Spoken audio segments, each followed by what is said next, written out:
What? You want to fight crime? Let's get dangerous.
Okay, let's try this again. It's that time again on a Saturday for us to have some fun and talk about some comics and some other great stuff here, because why? It's time for From the Desk of a Small Press Publisher. I'm here. I'm Joe D. McPhee here, and we got a good show for you tonight.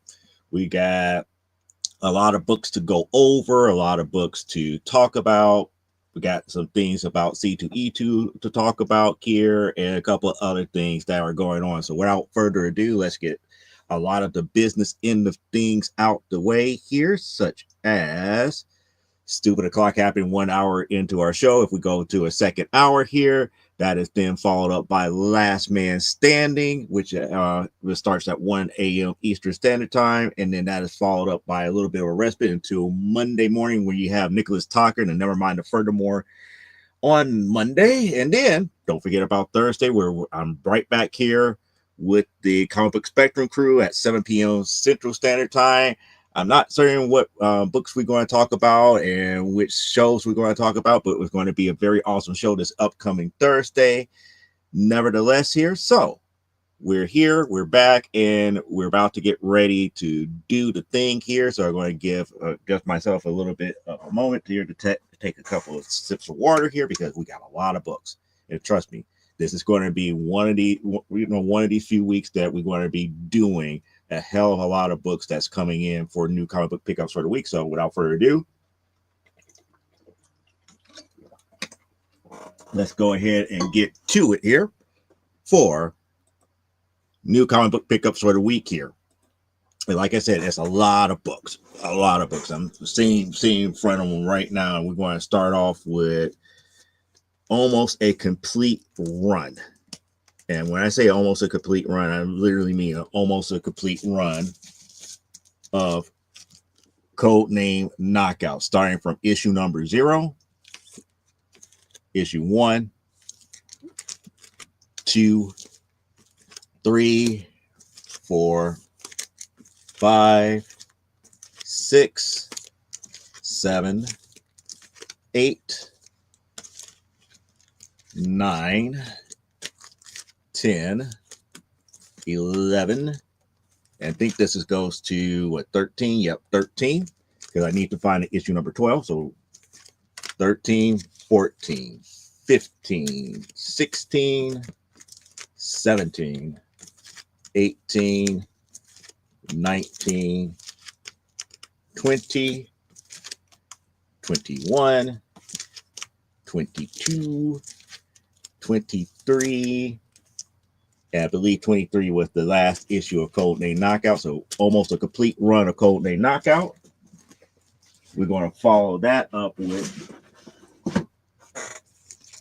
Lois Lane issue number 60, which is a very great issue here. So we got Lois Lane number 60 that came in this week. And we're going to follow that up with a couple of old school Wonder Woman issues here. We're going to start off with, I got another copy of 143. One of the missing issues that I needed, which is 146. and we got 152. So we got those Wonder Women that we have calculated into our collection catalog as of yet. We got another copy of Challengers of the Unknown 45. That's another copy of that here. And then we're going to follow up that up with completing my the Black Pearl set from Eros Comics here. We finally got Black Pearl issue number 2. So now that series is now officially completed here. And then we're going to follow that up with another, and I do mean another complete set. And I believe that this finalizes, I believe, volume 4 of Uncanny X-Men. So starting with another copy of issue 1, 2, 3, 4, 5, 6, 7, 8, 9, 10, 11, 12, which is one everybody loves, issue 12, 13, 14, 15, 16, which gets into the Inhumans versus X-Men, 17, 18, which was that one, 19, which is the last issue, plus the annual that came in too. So like I said, a complete run of volume 4 of X-Men. So that all came in. And then we're going to follow that up with, I'm going to put that over here, a couple of Ghost issues here. I got issue number 3 and issue number 4. They're both came in the same pack here. I don't understand why it wasn't separated, but yeah, there it is. Issue 3 and issue 4 of Ghost. And then that's going to be followed up by Spider-Woman Origins number 2 of 5 here. And there is the Sunstrider clan here. Welcome on in. So we got Spider-Woman number 2 of 5 of Origins. And then we got another satisfying complete run here of All New X-Men. This is All New X-Men Volume 2. Complete run of that came in here, starting with issue number 1, 2, 3, 4, 5, 6, 7, 8, 9, 10, 11, 12, 13, 14, 15, 16, 17 is the two Inhumans versus X-Men, which is 17 and 18. And then the final issue number 19. So that's all of the volume 2 of All New X-Men that came in here. And yet there is still more, because we haven't even touched. I got it on about halfway through here. We got Captain Action number 3 that came in, as well as New Mutants Annual number 1 that came in. So we got those 2 books that came in here. We're going to follow that up here with something that I didn't think I was going to actually accomplish here, but we're going to do it this way. Volume 3 of Spider-Woman, starting with a couple of copies of issue number 1, 2, 3, 4, 5, 6, 7, 8, 9, 10, 11, 12, 13, 14, 15, 16, 17, and 18, which is the last issue here. So a complete run of Spider-Woman Volume 3. Oh, we're still not done yet. Nowhere close. Nowhere close. We got Lady Mechanica number 1 from the first run. Again, issue number 2 from the very first volume here. issue number 3. And then we got issue number 4 for the Tablet of Destinies for Lady Mechanica here. That is going to get followed up by Helena Double Impact, the number 1, the special one shot here of Helena and Double Impact. We got another copy of the photo variant of Vampirella Strikes number 1 from Harris Comics. We end up getting a Fathom number 0 from Wizards Comics. I finally finish up volume, I think this is volume 1 of Dawn. This is issue number 6 of volume 1 of Dawn, which I finally finished up here. So yeah, we've been completing a lot of different books here. And then this is, I forgot which issue this issue of Liberty Metals here. Dang, why did I forget what issue this was? And the reason I forgot because it is a actual Adam Hughes cover of Liberty Metals here, but I forgot what issue this is. One of the things that I don't like about Liberty Metals, it doesn't really tell you issue numbers inside of the book.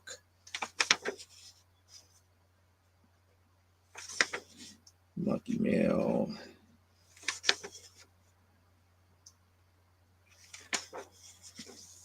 Dang it. Oh, there we go. Issue number 20. This is issue number 20 of Liberty Metals. So issue number 20 of Liberty Metals. Yep. And we got Elaine in the house here. So that is so cool here. So we got Liberty Metals. This should look familiar to Elaine. Guess what I got now? Yep, that's the same one that she just reviewed for our panel that we did for the Multiverse fundraiser for Comics for Kids. So I got my copy of that. And guess what I might end up reviewing for this Thursday? This is the second, if I could say, I don't even want to say issue, but this is the second, if I could say, young adult graphic novel that they did for Nubia. The first one was okay. Can't even say okay. There's a lot of stuff that I kind of disagree with as far as canon, but it was okay as far as the story was being told, and it to me made the story dated too. But now since I know that there was a second one, I got the second one now, so I could go ahead and read that. But that's not what I'm excited about. What I'm excited about is because over the last week, I was able to purchase the solo comic book that this character had for a pretty decent price. And then when I started doing my research, I found out that the comic book was not the original form of the character that I was looking at here. It was done in newspapers for a very long time. So I was able to get a hardcover copy of all of the Sunday comic book strips for Friday Foster. Yes, the same Friday Foster that they did the movies and stuff on was originally a comic book, or I should say a Sunday comic book strip series here, which eventually, they did a comic book shortly after the movie here, but now I have the full complete collection of the actual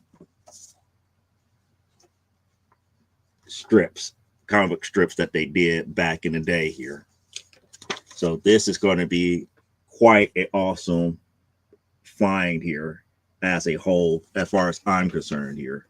So as I said, there's a lot of books that came in, and there's going to be a lot more that's coming in very, very soon here.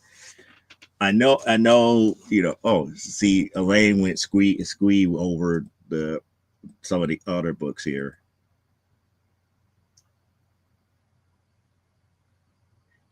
what is that? What the last one is for? Why did I get the reaction for the last one here? But I'm kind of over the moon because of this here. Wonder Woman 146, because Wonder Woman 146 moves the needle for my Wonder Woman collection. There's more books coming. My magic number is going to go down even further as we go along here. I just have to, pretty much take my time, take my time and take. Yeah, okay. I get it. I get it. But I have to take my time and pace myself here. But I am going to do my best to complete that Wonder Woman series from volume 1 all the way to present. I'm getting closer and closer to achieving that. I see. But with that being said, that is literally new comic book pickups for the week. Looking at a little bit over two priority mailboxes for comics plus the novels and stuff here. So yeah, and there's a lot more to come over the next couple of weeks before C2E2, which is going to be even more trauma inducing, just like the one Friday Foster issue itself. That in itself is going to be awesome to actually have in my hands, plus a couple other comics that are supposed to be coming in the mail. That's supposed to be some gap fillers and other stuff here. Plus, other stuff that might be coming in from 49 cents, 99 cents auctions and claim sales. So it's a lot of stuff that's coming in here. And am I looking forward to C2E2 to buying books? Not so much. I honestly feel that I'm not going to be able to get any type of comic book deals at C2E2 unless I'm really looking for exclusives and all this other stuff. But that's a conversation. Well, actually, I might talk about that later on up under, new projects and prep and stuff to that magnitude here. But I'm happy. I'm happy with the new comic book pickups that came over this past week and everything. I hope that you guys are liking it too. On that note, let me go ahead and do the actual collection roundup here. And that, to let you guys know that no change so far in Film Force. It seems like nobody is collecting Film Force like that. I'm looking to buy myself a burger. Cool. Excellent. So no change to the Film Force, but then again, nobody really has extra Film Force issues like that in the 100s. I could find stuff below issue 100, but after issue 100 it's hard sledding here. I do have a couple of sources that's trying to help me get issues 19, 23, and 24 as of right now. I'm trying to hold off and getting it from this one place because I have somebody else already, pretty much guaranteeing me that they already have it. And once I have that, then that would mean that Mr. Miracle would have been completed at this point here. As you can see from today, I currently have for Spider-Man all volumes 1 through 4, 6, and 8 completed. I'm missing issue number 6 from volume 5, and then issues 19 to 21 for volume 7 to complete out all of the Spider-Woman here. When it comes to X-Men, I have now officially completed everything from the 1963 X-Men series from issue number 1 minus the annuals all the way to volume 4, which you just seen today. I am missing the following issues from volume 5, and then it will go from volume 1, issue number 1, all the way to volume 5, and then the new series I have to just play catch up on. And then Wonder Woman itself here. As you can see, I got 146 here. Just to let you in on a secret here until they get here, I have found 141 and 144 and 145. They haven't arrived here at the house as of yet. So as soon as I secure that, this number goes down dramatically.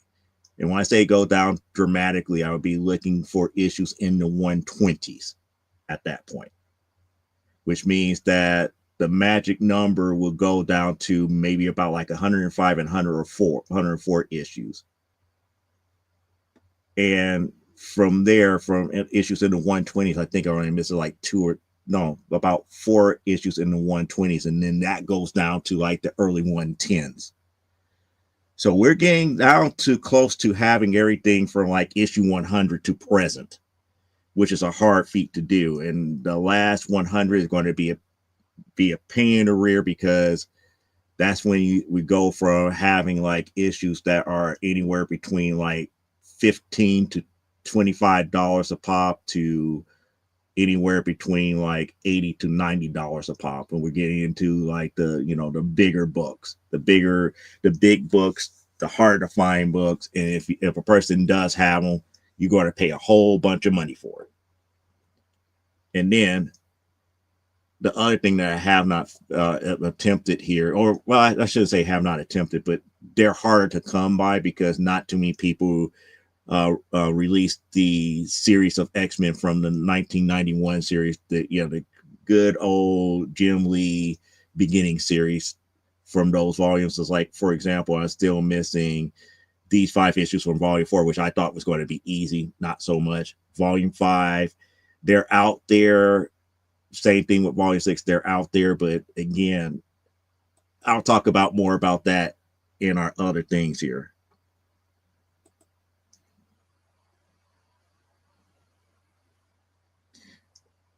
I believe, Linda, if you're talking about the graphics for the Wonder Woman, I believe, yeah, Linda Carter was kind of like an influence, but that's not Linda Carter here. But it is what it is for right now. But saying all that to say, that's the state of where we're at here. And if you're going to notice, I'm not going to talk about anything production wise, because we're just going to go right into our topic here, mainly because I know that today is the last day of well, actually, I should just like to say like the day is the last day, but this is the day. Tonight is the going into Sunday morning at 2 p.m.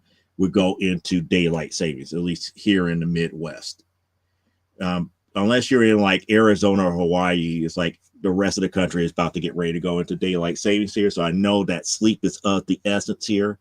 And I want to remind everybody to set their clock forward at least 1 hour before they go to bed here. So yeah, when 2 o'clock hits, it's going to go from 2 to 3.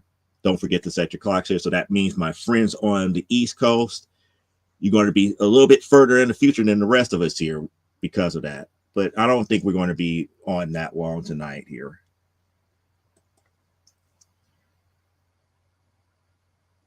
And she's like, daylight. Yep, daylight savings time happens this evening.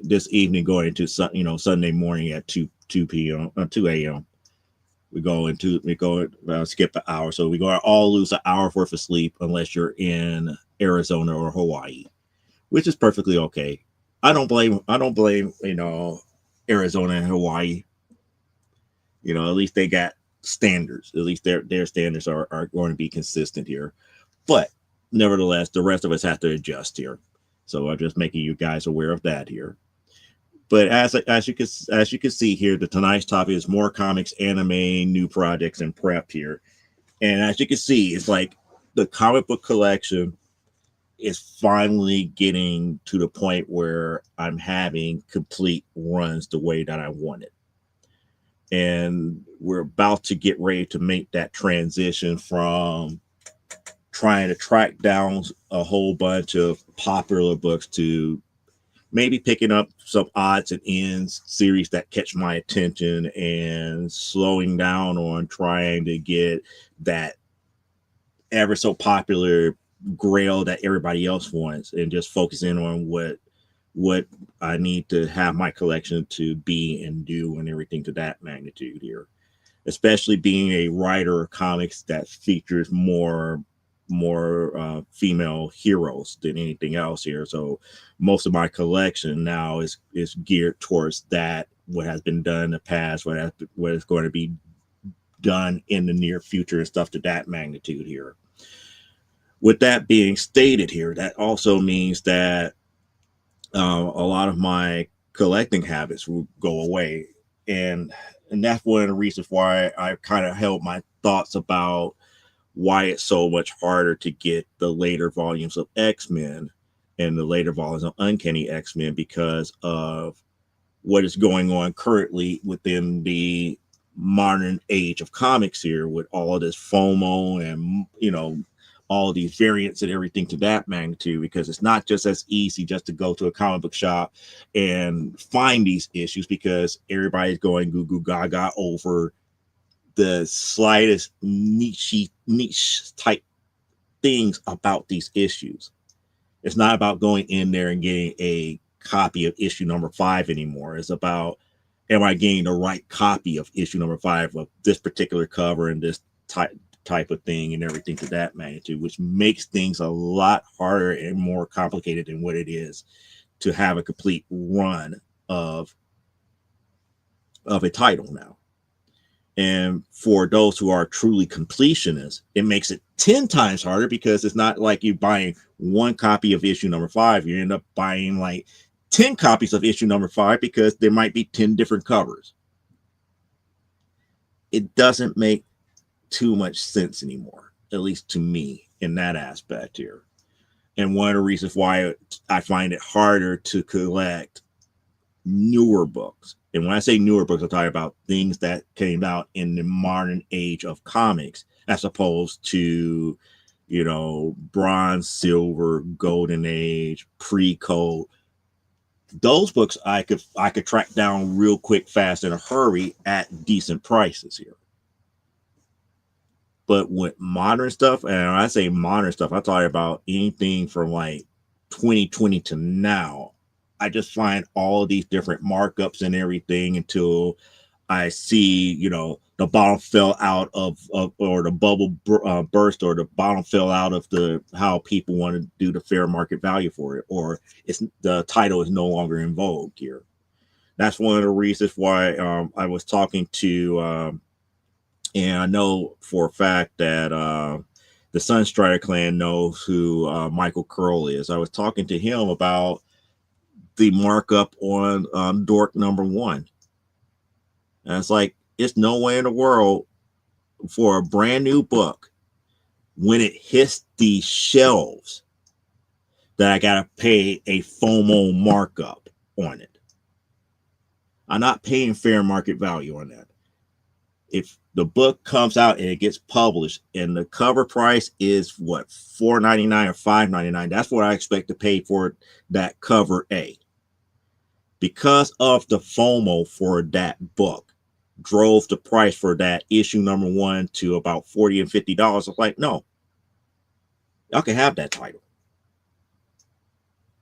My interest in that title has just gone away because of speculation and FOMO. The second print just came out. It's not even cover price. You grabbing it off the shelf at like $12 and $20 a pop. I'm like, no, this is wrong. This is so wrong. I could understand it's like new comic book day. You go to the comic book store, you grab it off the shelf for cover price. I get that. You wait 2 or 3 weeks later, yeah, you might be screwed. But not day of. I'm sorry. I don't know what it is about modern collectors right now, but y'all in a category on your own. And you're thinking that this is normal and this is acceptable. And I kind of put it to him, like, us old heads, we're going to be like, no, we could wait. We're going to, and 9 times out of 10, we will wait until, the popularity or the so-called speculation dies down before we even think about investing in it. I mean, one series that I never invested in, and I noticed this back in the early 2000s, I never invested in Invincible for a reason. Because after, I believe it was like after issue number 12, If when I saw it's like everything just skyrocketed out, for no apparent reason. And then it had a resurgence after the cartoon series and stuff came out. And I'm up here like, yeah, this title is going to be kind of like out of reach, and how people are just asking for it left and right and right and left. And, it's just like, I get it. It's a popular series. It's not just a popular series, it's a popular short run series. But even as a popular short run series, the prices on a lot of the books is just ridiculous. But that's modern collecting nowadays. Am I against, people making money? No. Am I against people collecting that title? No. But I understand the logic behind it. And I just don't get the, if I could say, the fair market value on why these issues are like literally put out of reach of people who are going to be brand new to comics. Unless you were collecting Invincible from like day one back in the early 2000s, trying to get into it now is just a money game. And when I say a money game, I'm talking about you're coming in the door thinking that, oh, I'm going to come in the door with $300 or $400 to barely get 2 or 3 issues. And that's sad. Normally, if I had $200 or $300, I'm going in there trying to get me a couple of Silver Age or Golden Age book for that type of dollars here. Not 2 books that came out in the early 2000s. I know some of you younger casters up there are like, well, that's 20 years ago, and this, that, and the other. It's old. It's like when you're doing something like I'm doing here with the Wonder Woman series, I'm going after books that are way older than that. And some of those issues do not command the type of money that this series, which is more recent, is. Now, I know some people are going to say, well, it sounds like you're having sour grapes because of the title. It's like, no. I don't care, what title it is. It's just that, I look at longevity and the staying power of the series. Now, mind you, Invincible now has the Battle Beast series here, and I see the same type of FOMO that's happening with the Battle Beast series. It's like getting a copy of issue number 1. It's going to be insanely priced now. But this is just stuff that I'm seeing in the modern age of comics that's kind of make me go like, you know what? If it's not an established run that I already have, I just can't see myself investing in it unless it really caught my attention. And those books are getting few and far between now. And even with things that are coming out on crowdfunding, I'm just seeing few and far less books that have really grasped my attention to pay upwards of $20 to $30 just for one issue of something that has not been established. And that's what kind of that's what kind of gets my craw more so than anything else here. These are titles that have not been established. We're seeing Dork 1 doing this already. We see what was the I forgot the name of the title that came out this week that people are paying like $60, $70, $80 just for the issue number 1 for first printing. And a lot of this is coming from the tactics that publishers are doing with making a lot of their books shorter runs or providing less copies, making less copies available through the distributors here. When you do your history and when you look at history, we went from comic books selling millions of copies to, if a comic book sells like 250,000, 300,000, we look at that as a bona fide hit. But when we go back to like the 30s, 40s, and 50s, comic books were selling millions. Heck, even in the 80s, 800,000, 750,000. The sheer number of copies that are being distributed was far greater. Now we got all these companies now, the publishing companies now, limiting things to like 250,000, 300,000, 400,000, 500,000 at most. And then when the demand gets so great and they claim that things are getting sold out, oh, here comes second print. Now we're going to milk it for what it's worth because we cut off the available number of copies for distribution just to save a couple of bucks, knowing good and well that what if you had a bona fide hit? And then when you find out that you have something that is in that type of demand, they're going to try to milk it for like, oh, here comes the second printing. Now here comes a second printing, not just by an A cover, a second printing with an A cover plus all of these other variants. And then if it gets popular again, here comes a third printing with all these different third printing variants. So they're milking us dry. But again, that is something that seems to be acceptable only in this age of comics. And I just don't get it. I really don't. And it's like, it's not even about quality. It's just more about what is expected from the modern collector now. This is no longer, as far as I'm concerned, it no longer a cheap entertainment hobby anymore. You have to come in the door wanting to be fully invested, especially if you want to collect modern comics.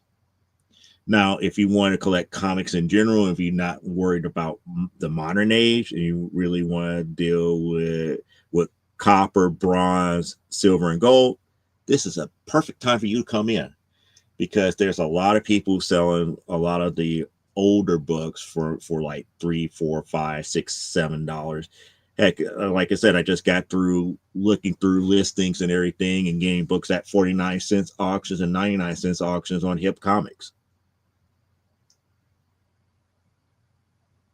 But if you're into the more modern titles or you're looking at what's coming out now, it's rough. It's rough. It's like, how can you expect, I don't even want to go into the saying like the little Johnnies and the little Susies here. We're going to say like the little Latoyas and the little Tyrones out there in the world with mom and dad who has, get scraping by with their paycheck, and they come to us like, hey, I want to grab this one comic book of XYZ man, and they come up to us like, can I have this? It's like, well, I don't know. It's like, well, if he's going to get you to read this, that, and the other, I guess it's okay. How much is it? And you come back and tell them, oh, it's $10. $10 is a lot of money. $20 is a lot of money. In this time and age where people are struggling to just make certain that you got food and other stuff on the table, that's a big ask. As opposed to back in the day when I was younger, where it was like, 80 cents, 75 cents, $1. Now my brother came up in the generation of what, 35, 40, 50 cents. I came up with like, 50, 65, 75, $1, $1.50. It's not that bad of an ask. But when you're in a day and age where the ask is $15 for something that is not even 16 pages worth of story, that's a hard ask for a kid. And it's going to be a hard pass. This is one of the reasons why, and getting into the anime manga aspect of it, one of the reasons why I feel that manga is kind of kicking American comics ass is because not too many people go out and buy these types of books here. These type of books are not really meant for like a lot of the old schoolers here, but it is meant for, the younger crowd. Because why? a $9.99 or a $10 ask for a book about this thick kind of makes more sense than a $10 ask for a book about this thin. You get my drift? This makes a little bit more sense to ask for $10 or $15 to buy as opposed to that. And I just don't understand. I just don't understand well, I do understand the mentality. I just don't get the behavior and why this is accepted as much here. And Elaine saying, yep, babysitting got my comics back in the day. Yep. And the girls agree. I mean, it just doesn't make any sense, you know. Like this book here, this is like a $16.99, but at least you're getting some meat and potatoes. $16.99 for this as opposed to $16.99 for a book that, you know, it's flabbergasting me.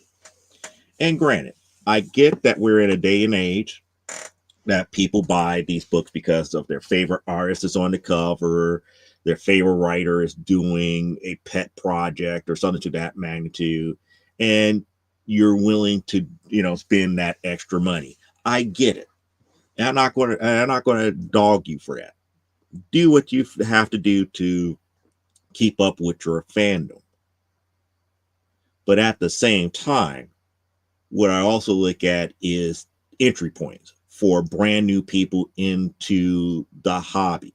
If you was to get like your a good friend who is always curious about what do you see and love about comics, and they happen to find out that it's like, oh, you know, I like Dork 2 and this, that, and the other. You know, I'm curious. I want to get into Dork 2. What do I have to do to get into it? And the very first thing that you have to say is like, well, you have to get a copy of issue number 1. And it's like, well, it's already in the second print. It's like, well, okay, you know, how much it's going to cost? Oh, it's going to cost you about $20. They're going to look at you strange because you're not giving them a big chunk of that series for that type of money. You're getting them, barely giving them what, 24 pages, if there is 24 pages in that book.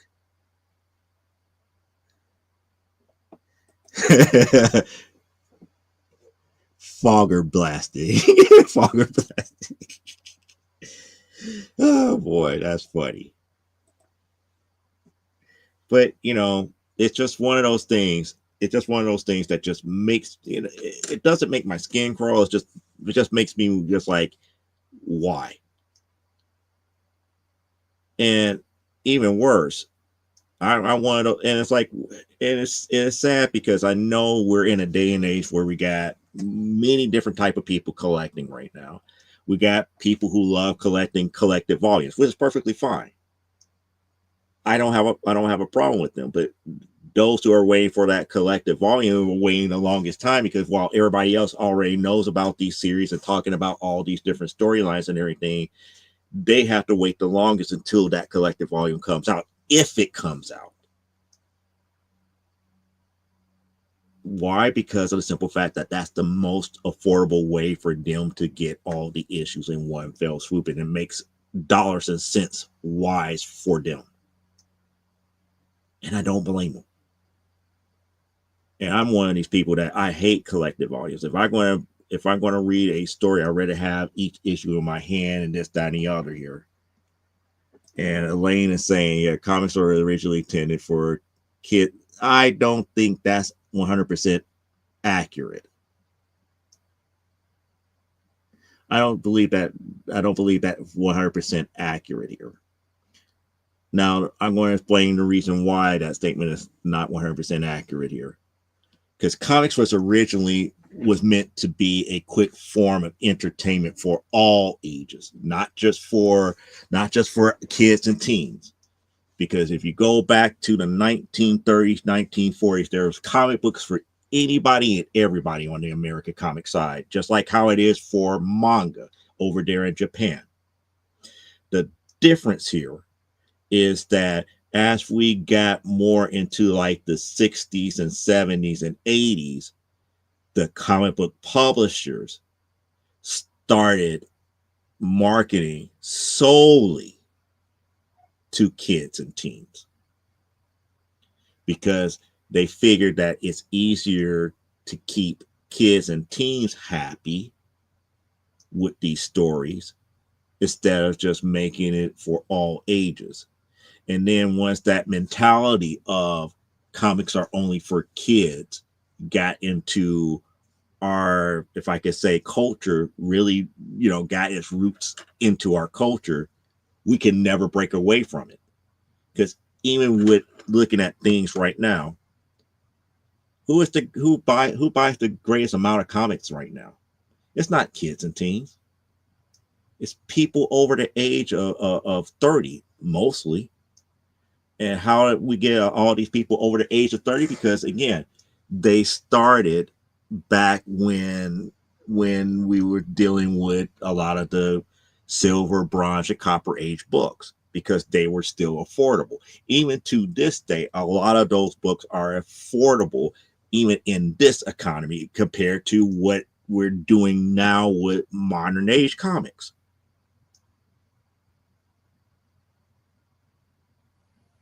These publishers have changed their marketing schemes several times over. They went from newsprint to different type of paper. They started paying the artists a lot more money and everything, and that drove the price, that cover price, up and up and up and up and up and up until now we're at like $4.99, $5.99, $6.99, $7.99 for cover prices for these books. That is before we start talking about variant covers and one in 50s, one in 10s, one in 25s, and all this other marketable nonsense. When the paradigm went from giving a good story for everybody to good story for kids to now marketing this thing as a collectible.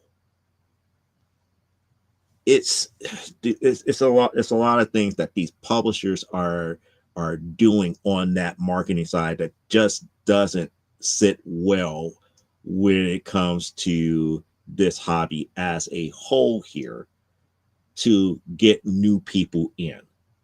They're making that threshold for newcomers so great as far as the price that they got to pay, at least in this modern age, that it doesn't make any sense.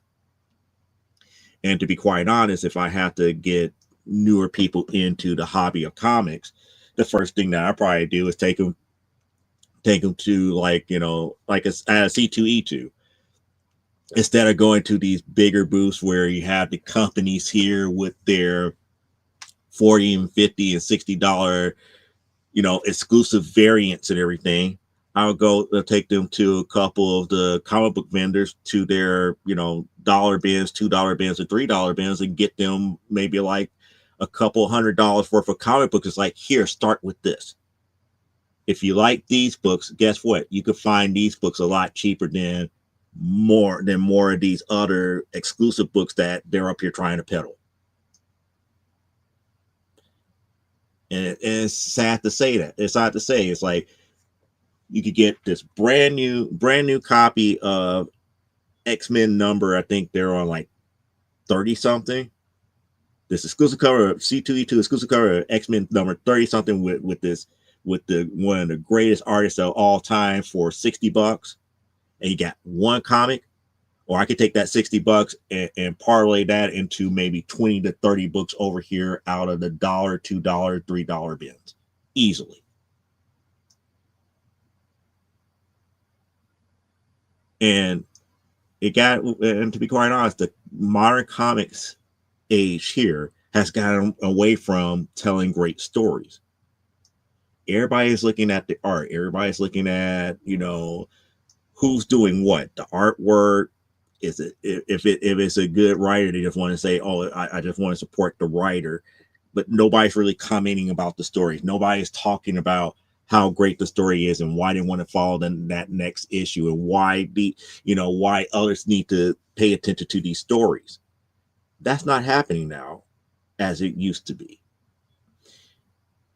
And again, it's kind of sad that almost 40 years ago. Is it 40? See, 20. Yeah. Well, yeah.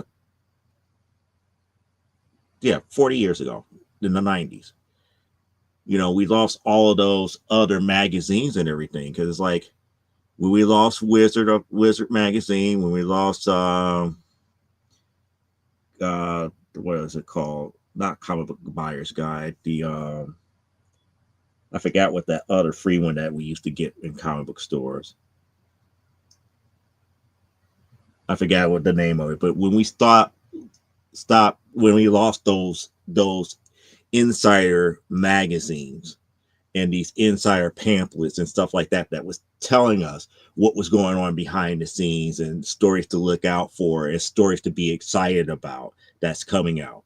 Because when Wizard of the Coast first started back in the early 90s, that's what Wizard was about. By the time we get to the 2000s, they had cut comics off to the quick and became more of an entertainment magazine and started talking about television and movies and all this other stuff. And comics went to the back burner. And when that happens and you start taking that mentality of a collector's item, it's no longer about what content is in it. It's more about, oh, did you get this issue because everybody else is making it an item? Yeah, likes your Uncanny X-Men full run set of 20 books. Okay. Yeah. Yeah, that reminds me. I gotta see anyone might have copies of Epic Illustrator or 1999. I know a couple of places that may have some Epic Illustrator. I have seen some from time to time. So now, since I know that you're looking for some, I would ask here. Yeah, I kind of like he came to mind, and a couple other people came to mind, at least for Epic Illustrated. 1999, not so much, but Epic Illustrated, I do know for a fact here. Saying all that to say is pretty much it's that mentality, and then those who kind of share my mentality sometimes get shunned. Just like I did my one live stream about stuff that I wanted to get graded for at C2E2. And we had some comments coming in talking about why are you doing that? And people were like dumbing their nose at the books that I was choosing because it was not an Amazing Spider-Man 300. It was not Ultimate Fallout 4 or all of these other hot books. I'm more of a preservationist. And some of the books that I'm trying to preserve, it's like books that I know are not going to lose their value. And I know for a fact that they're going to be harder to come by from this point forward here.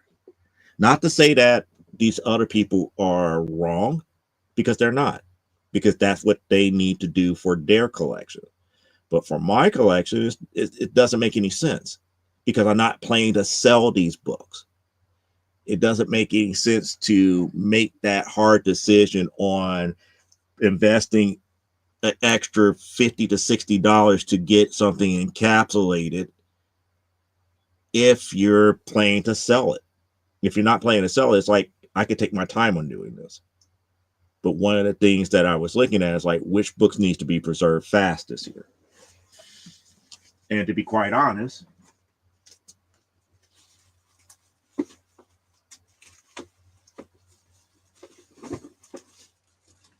I still have them sitting here as like, I'm up here debating, should I do more of my stuff that actually gets sold at conventions here up under my artist account here, or more modern stuff like this. But some of the books that I definitely really wholeheartedly wants to get encapsulated first, it's like a lot of the older books that should be encapsulated, such as Doom Patrol 121, the so-called last issue of the run before they started doing reprints. I'm going to hold off on doing the first appearance of Red Sonja, like first Tigra, first Mr. Miracle.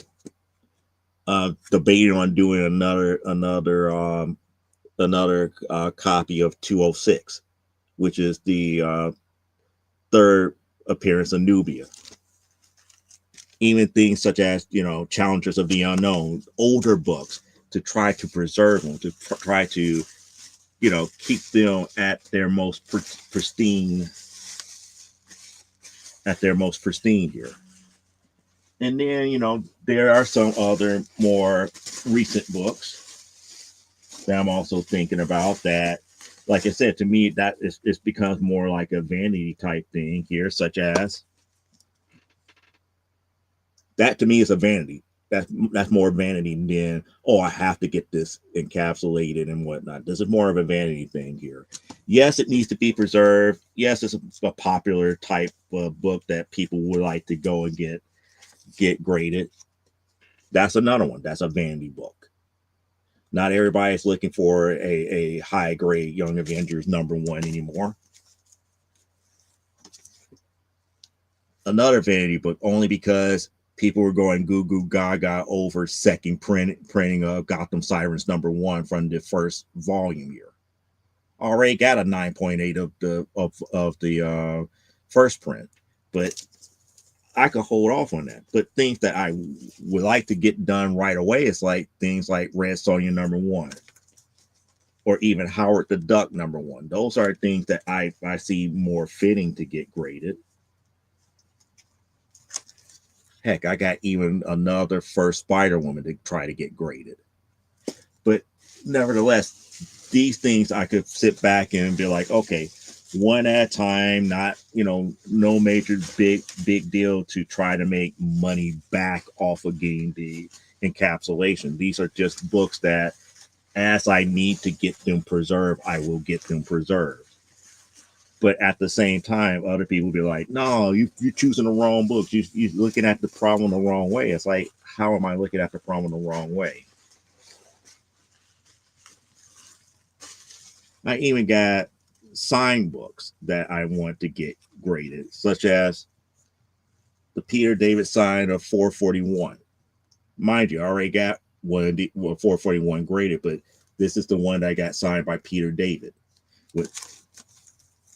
And here it is, the book that I always tell people about. This is the book that Chris Claremont stopped the whole line where he could sit back and read, because it's been a long time since he's seen anybody hold a copy of Prudence and Caution. And there's Chris Claremont's signature right there. Those are the types of books that I would like to get done. But like I said, these are more vanity projects than something that, oh, I need to get this done because it's worth a whole bunch of money.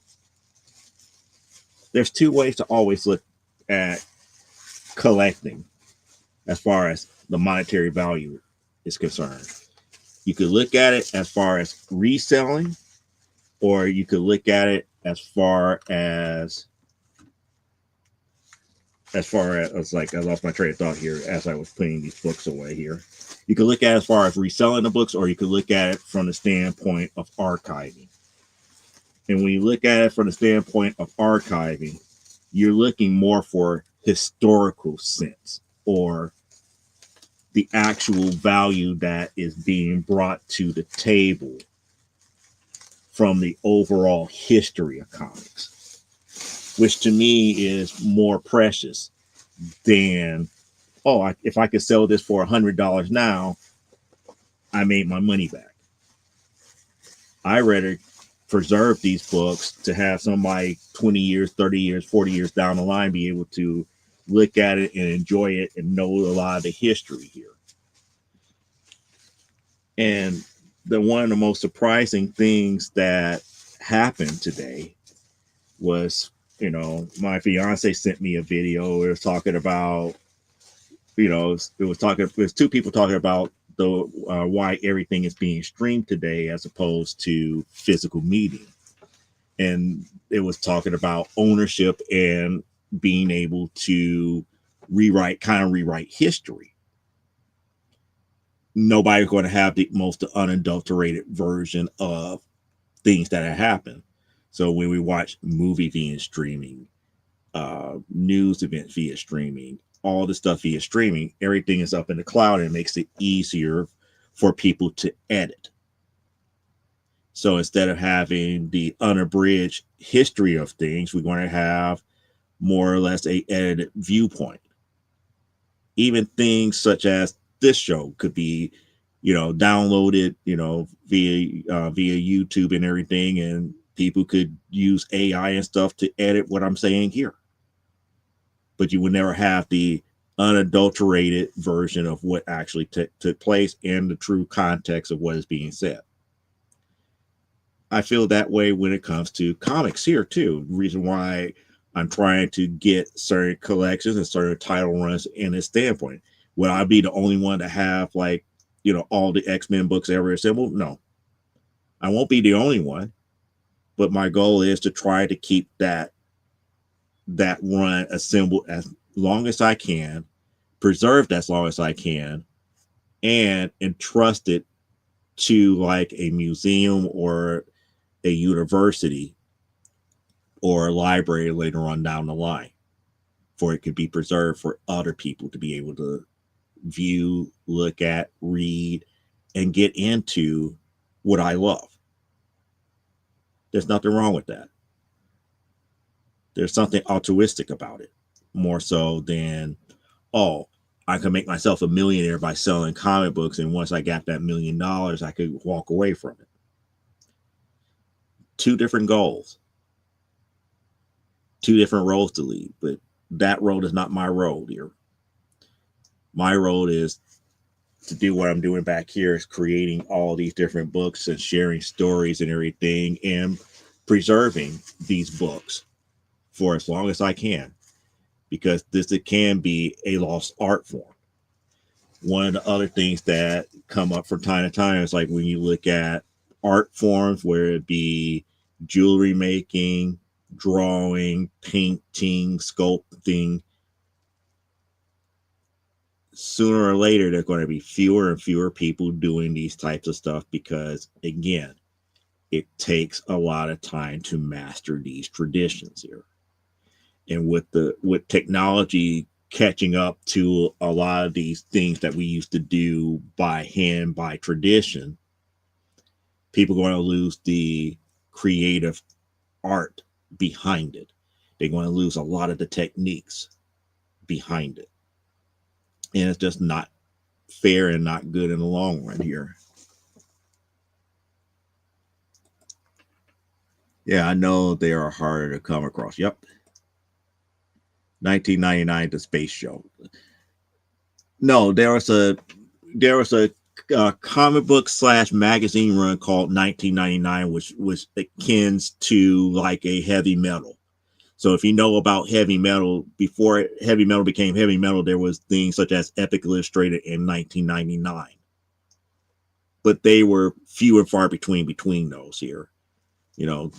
Getting back to what Elaine was saying back up here. So, looking at the chat and seeing what the chat was talking about, that's what Elaine was truly talking about as a whole here. But now, since you get where I'm coming from with these types of aspect and why I see things the way that I do here, getting back to the topic here, that's one of the reasons why I kind of look back, and it's like how people are up here. It's like, well, why are a lot of younger people flocking towards, anime and manga? It's like, well, because a lot of the stories and stuff are digestible. They're just easier digestible, because even right now I'm watching, I think I said this on Comic Book Spectrum, that I'm watching, and I'm almost done with watching the full series of Kuriko's Basketball. And this is like just a basketball anime, and it talks about these there was like a middle school team that was like, had like the five best players that had the five best players in Japan that had the potential to go very far in a basketball career. And even these five made mention that they had a sixth man that they recognized here. And once they left middle school, they all went to different high schools, and now everything is coming to a head as far as them competing against one another, because of this one big kind of like falling out with the whole team. And now I'm getting towards the end of the whole entire series and watching it unfold. I was like, I just don't know what it is, but I forgot the name of the other basketball anime that I watched from like back in like the 90s. But it's just something about the way that manga and anime is telling these types of stories that just makes me it makes me more impressed than what we could have done in American comics. It's just the way that they do the storytelling. It's just a little bit more compelling here. Now, the one thing that I don't like is that it's teenagers, I don't really care too much reading about stories or watching series about 12, 13, 14-year olds or even 16, 17-year olds, but that's just the culture of anime and manga. Once I take that out of my mind and look at the story for what it is, I was like, oh, this is a great story. I see why people are gravitating towards it. And Kuriko's Basketball just happened to be one of those stories that caught my attention. And it's like, and watching it through the whole entire thing, it was like, this got some legs.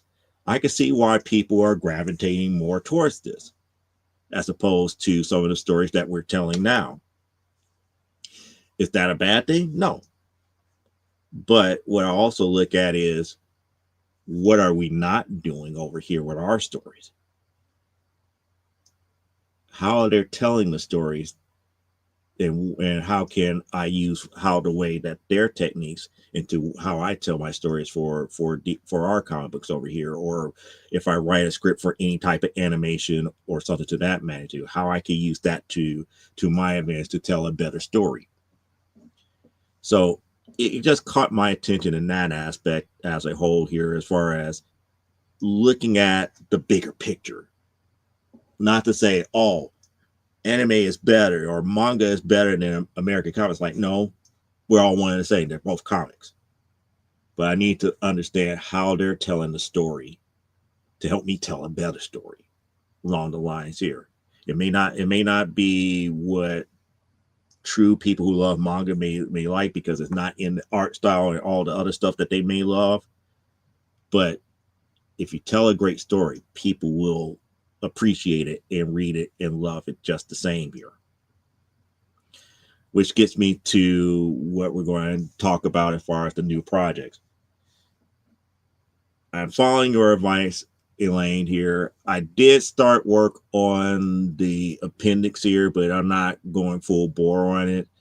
I actually did some of the paper, or actually put down a lot of the different finishers and everything on paper, but I haven't really fleshed it out and formatted. So I'm really going to wait until after C2E2, but I just need to get some work done outside of just sitting around twiddling my thumbs waiting for the new title to get here and everything to that magnitude. I need something to kind of get myself back in the swing of things, of wanting to do finish up the issue 6 of Primetime Saturday Night and issue 8 of Amazonia as soon as possible here. So working on that project with the appendix should be fun, starting in April. Finishing that up in April and everything, and I can't wait to start talking about it on this show here. And no, we're not going to crowdfunding for this project, even though I should. I should, but I'm not. I'm going to play this one by ear. And the reason I'm playing it by ear is because of the simple fact that it's not just only a project dealing with characters that we created here. We're also using a role-playing system that is owned by Lockdown Games, and they're allowing us to use it pretty much for free, and I have to be mindful of them.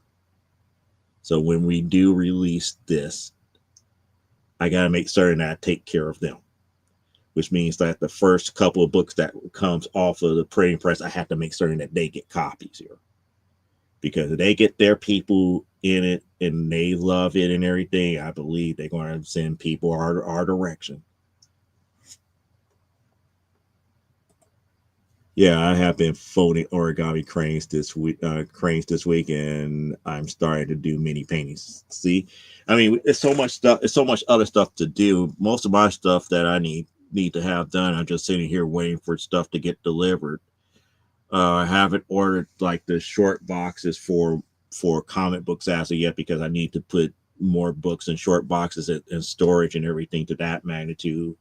It's like I've been using like these priority mailboxes for the time being, for I could keep everything cataloged and squared away here, and then that way, when I get this new set, I could start putting these books in short boxes and have them set aside and ready for shows and easier access than the way that I have them right now. But it kind of is what it is here. So C2E2 is going to be it's one C2E2 this year. It's going to be one of those weird ones where, as much as I try to get prepared for it, I feel like I'm not, but I really am. It's not like other years where I thought I was prepared, and lo and behold, it's like, oh, I didn't order enough of this book, or I don't have enough of that book, or I'm out of these issues. It's like, no, this time around, I think we're good. I even got a third, I bought the third rack here, so that way we could show more comic books and everything here. And I know you up here is like, well, you still have to have the space for the business cards and everything. And yes, I do got more business cards. I that did came in. The business cards did come in here, so that's the another good thing. So I do have another, like, what, this is like 250 more business cards all ready to go. So we're good on that. I mean, just the odds and ends ticky tack stuff here, promotional items. I'm just not going to overly worry about that. My goal here is we're going to launch this new series. We're going to get people to look at what we've been doing for like the past close to 20 years. Wow. Kind of thing is getting close to 20 from the end of 2008 to now. Yeah, getting close to 20 years of doing this type of stuff here. It's been a journey here. I bought the wrong plastic. Oh wow. Oh wow. That's never a good thing here. But all that to say that C2E2 this year is probably going to be the last one that we're going to be doing the way that we have been doing it in the past here. If I do C2E2 in 2027, we're going to scale back a lot. And when I say scale back a lot, I'm debating about not doing a premiere booth. We're just going to do small press again. Do small press, or not have a booth in premiere space, more so than anything else. And we're going to go from there, because the way that I'm looking at it from this point forward, it's like, the reason why I was doing premiere space all this time, because we had in the very beginning days, we was next to things like Marvel and DC and other like publishers now, and these shows are not bringing in the bigger publishers like they used to. It's been too much of a hassle, and they don't lump us together like they used to too. It's like, being next to like a vendor that sells candy, or a vendor that sells t-shirts up in the front. That is, not to say that the t-shirt sellers and pop sellers and all this other stuff are not premier sellers. I mean, they have established their names, and these are the bigger names that's in the industry here. But saying all that to say, it's like, C2E2 is not really focusing on the bigger publishers anymore and everything to that magnitude. And it puts more pressure on people, on small fries like us, to bring it each and every year. And then if we try to bring it each and every year, then we're not around somebody that is like us. It just makes it 10 times harder to get people to us. I mean, it is what it is here. See, the bags that I got are 7.25 by 10.5. Would you like some? I got 100. 7 1/4 by 1.5. So you got modern comic book size. So that's modern comic book size bags and boards, well, or at least bags.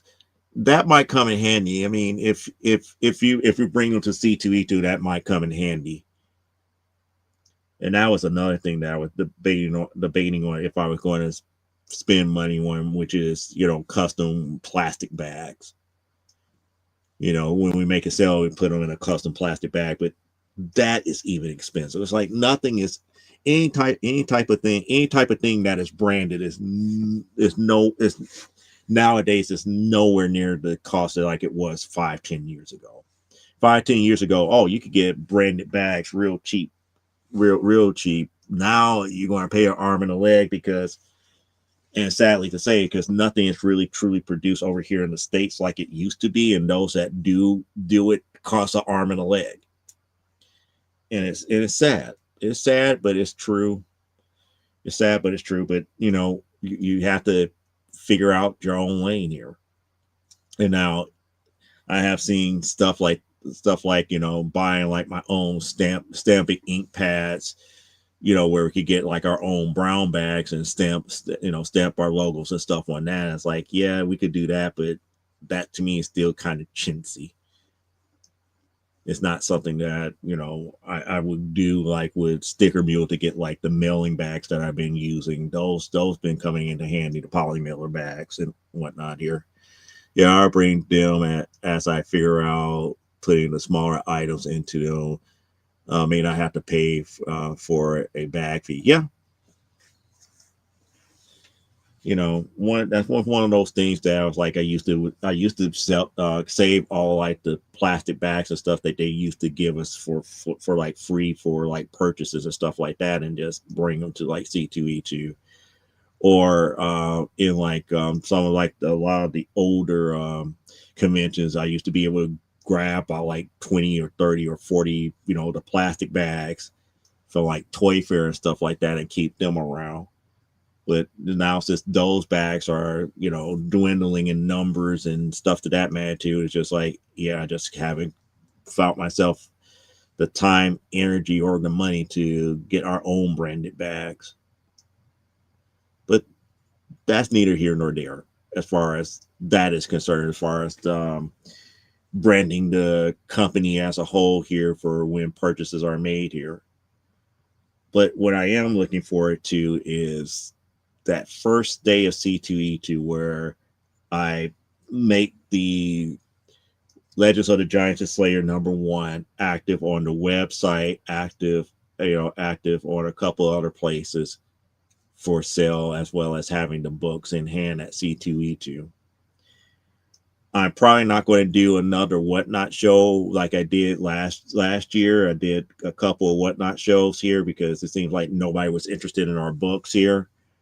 And I haven't done a Whatnot show in a long time, but even though we were still making comic book sales from all of the other stuff that I've been pulling from my own personal collection to sell on Whatnot, but our own produced comics are not selling very well there. So I probably won't do a Whatnot show for that here unless somebody really wants to get like our exclusives again. So, but we'll cross that bridge when we cross that bridge here. But needless to say, that's pretty much the topic for today here. So that means that unless you guys got something else that you want me to talk about, we're probably going to close up shop here because I know for a fact we're back at daylight savings again. So that means we're going to lose an hour worth of sleep here. And I know if the earlier that we end the show here, the more likelihood that we could get to bed and not feel like we missed an hour worth of rest here. So if that is the case here, is there anything else that our beloved chat has to ask me or want me to talk about? I'll be gladly to be able to do that right now. The floor is yours. What do you guys want to talk about? If not, we're just going to call it a day. Like I said, this show is for you guys. This show is for you guys. You can ask any questions, have any questions, I'm going to try my best to answer them.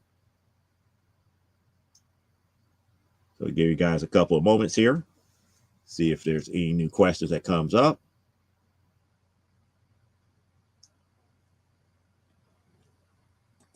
And Lane says, I want to kidnap a billionaire and make him my love slave. Well, you got opportunities here. It's easy to pull up a list of billionaires, single billionaires, and go from there. It's just that simple. You could go and find a list of billionaires who are single and go from there. That's the best way to attack that problem.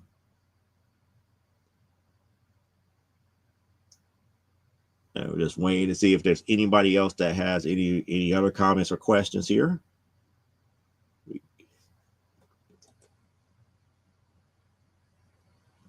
They are on the Epstein list.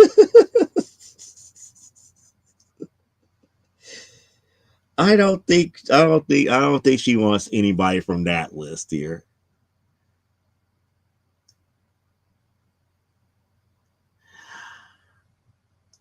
Michael B. Jordan is married, I believe. So that won't work. Michael B. Jordan won't work because I believe he's married. And being the third banana is not always what it's cracked up to be.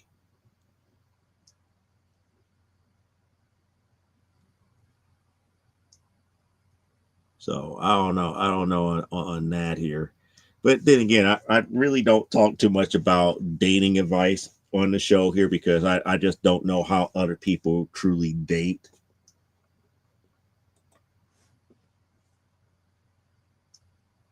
She will have to release him. Maybe. Well, you got your work cut out for you here. And the only reason I don't give too much dating advice here because what everybody is attracted to is what they attracted to here. You know, love doesn't always equal common sense. You know, that's one of the other things.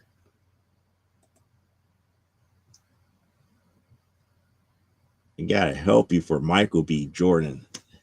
I don't even know the guy. If I knew the guy, I'd be like, okay, fine. This is where I'm going to set up a meet and greet with you, a meet and greet where you could talk to him, and then you're on your own from there. But I don't even know them. I don't know him either. But you know, like I said, I don't offer dating advice like that. Unless I like really know, I keep my 2 cents to myself here. But it's just fun. I find it fun, especially talking to people who are younger than I that's just going through all this rigmarole when it comes to dating. I was like, my best advice for anybody who is still out there on the dating track here: if you're meeting somebody brand new, always go out with the mentality of enjoying yourself. Don't try to go out there and impress somebody or try to make a grand gesture. It's like you meet somebody, go out there with the mentality is like going out to hang out for a bit to get to know them, but the main goal is to enjoy yourself. Don't put yourself in a position where you can't enjoy your evening. And when I say can't enjoy your evening, I'm talking about with or without that person. If it doesn't work, it doesn't work. Y'all go your separate ways. That's fine, but still enjoy your evening. You know, that's one of the best advice that was given to me more so than anything else. And I kind of follow that. It's like, regardless if you guys hit it off or not, just go out there to enjoy yourself. If you have a good time with that person, then that's kudos. If you don't, you don't. You know, try to find something that, you know, when you go out with them, find something that's enjoyable by both of you. You know, don't, you know, it's like people, you know, go out here and just expect too much from the other person instead of just going out and just enjoying the company. And if you enjoy the company, so be it. If you don't, you don't. But go out and have some fun. A date is not supposed to be like, oh, I'm going to find my next husband and wife right then and there. It's like, no, A date is what it is. It's like you're just going, going out just to have some fun, to see if this person is somebody that you dig being around. There's always steps of courting somebody here. It's like the first step is always like, hey, do I like being around this person, and do I enjoy their company? If you don't enjoy their company, then why pursue them? I mean, maybe we're just more down to earth and base, have base needs, such as, oh, she's just ultra pretty, or he's just ultra handsome. But after you get beyond that, it's like, can you stand to be around them for a long period of time? Are they into the same type of stuff that you're into? If not, do you like the type of stuff that they're into? Go out and have some fun. Just have fun. It's like, if you go out and do something brand new that you're not sure about, at least go out there and have the mentality that you're going to have fun, whether you enjoy it or not, and where you like what it is or not. Go out and try to have some fun with it. Because I don't want to chase them around and scream at them. Yeah. Will they cry if I hit them with a pie? What type of pie are you trying to hit people with? She's on this Michael B. Jordan kick here. It's just like as bad as Meanwhile, because Meanwhile is like, I just know for a fact, it's like, you know what? As long as I keep the authorities away from her and she doesn't go overboard, we're going to be A-okay. So she went over there, she met her and everything went fine. Now, was I on high alert that that Elaine might have done something a little bit naughty? Yes, but she was on best behavior, and she enjoyed herself. She's like apple pie. She's going to hit him with apple pie. See, now you got me thinking, does apple pie getting smashed sound the exact same way as a peach cobbler?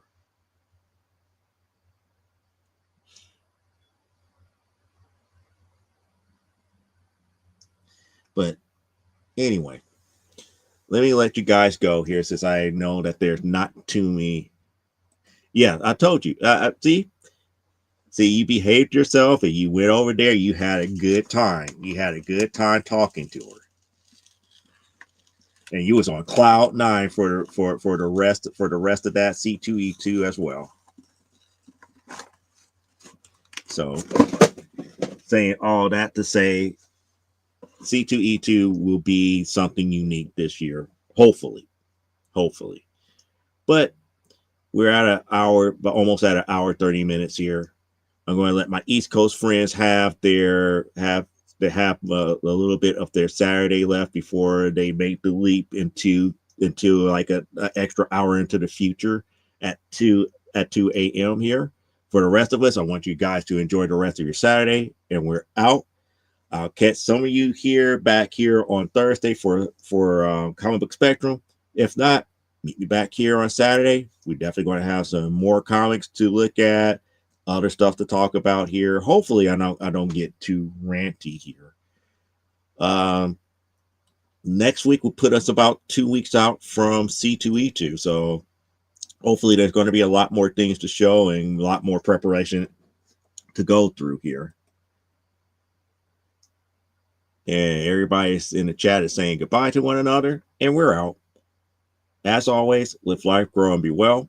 And see you guys next Saturday. Bye.